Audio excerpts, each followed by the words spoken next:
C'est important cette venue de John Kerry en France et cette tournée européenne? C'est la première tournée d'un Américain en Europe. Alors bien évidemment, c'est important. Cette première tournée, elle se fait sur le thème de la transition écologique. Là aussi, c'est une rupture avec la présidence Trump.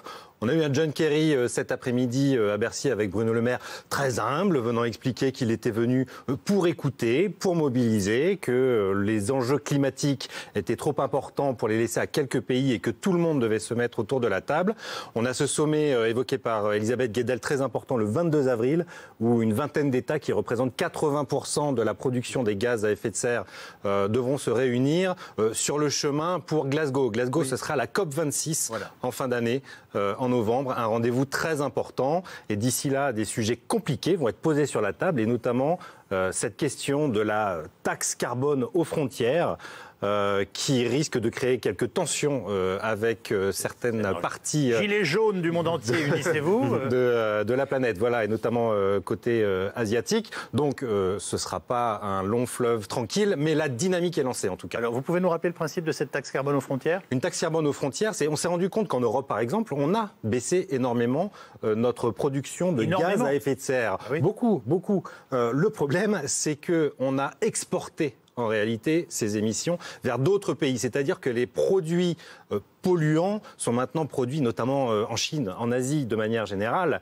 Et en réalité, on importe beaucoup de produits qui polluent là-bas et plus ici. Et donc l'idée, c'est d'instaurer une taxe aux frontières pour que ces produits qui polluent coûtent plus cher. Renchérissent à l'achat une fois en France, par exemple. Exactement. Bon. Exactement. Ce qui risque de faire des poussées inflationnistes. Il faut s'attendre à une hausse des prix sur certains produits dans les années qui viennent. Lesquels, par exemple?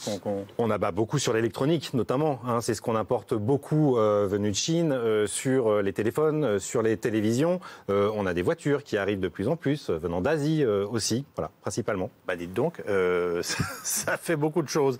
La neutralité carbone, est-ce que c'est un objectif concevable et si oui, à quelle échéance? Et après, on s'interrogera sur le mode de vie que ça induit et surtout sur ses conséquences globales sur notre façon de vivre. Oui, on vise un peu les étoiles pour atterrir sur la Lune ou l'inverse, c'est viser la Lune pour atterrir dans les étoiles d'ailleurs, pardon. C'est un objectif qui est posé pour 2050, la neutralité carbone. On court tous après, personne ne sait où on en sera en 2050. Des tas d'innovations vont arriver d'ici là et c'est là-dessus très certainement qu'il faut miser pour avoir un environnement plus tenable et limiter la hausse de la température globale. Mais ça reste un objectif. La question a été posée à l'envoyé spécial de Biden cet après-midi. Il a bien expliqué que c'était un objectif pour l'instant, que le président Biden s'y était engagé. Mais les promesses de 2050 n'engagent que ceux qui les croient. Alors on voyait une très belle centrale nucléaire tout à l'heure pendant qu'Elisabeth Guedel prenait la parole. Est-ce qu'on est d'accord aussi, c'est la dernière question que je vous pose pour démarrer cette émission, Raphaël Legendre, que la neutralité carbone, ça ne se fait pas sans le nucléaire?